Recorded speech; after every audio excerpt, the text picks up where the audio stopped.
Certains porteurs de lumière ont une compréhension profonde de leurs valeurs et de leur mission.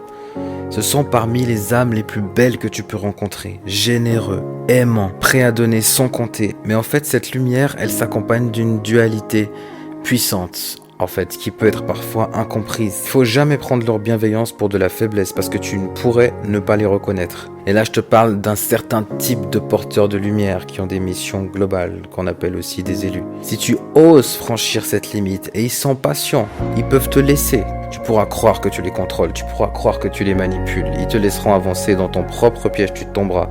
Mais du moment que tu franchis cette limite, que tu ignores leurs valeurs, ou que tu manques de respect, ils te retireront immédiatement l'accès à leur énergie. Et ce n'est pas qu'une question de rancune ou de colère, c'est parce qu'ils savent que la lumière ne peut pas continuer à briller dans un endroit où elle n'est pas honorée, où elle n'est pas protégée. Ce sont des personnes déjà qui ressentent tout, donc qui se déchargent vite, mais qui malgré ça continuent à tout donner. Mais du moment qu'il y a un manque de respect, une trahison, ou qu'ils ressentent, qu'ils détectent une forme de trahison dissimulée, alors ils tournent la page définitivement et c'est sans retour possible. Car leur mission, leur essence est bien trop précieuse pour être exposée à des énergies qui ne savent pas l'honorer, qui ne savent pas l'apprécier. Les élus ne jouent pas.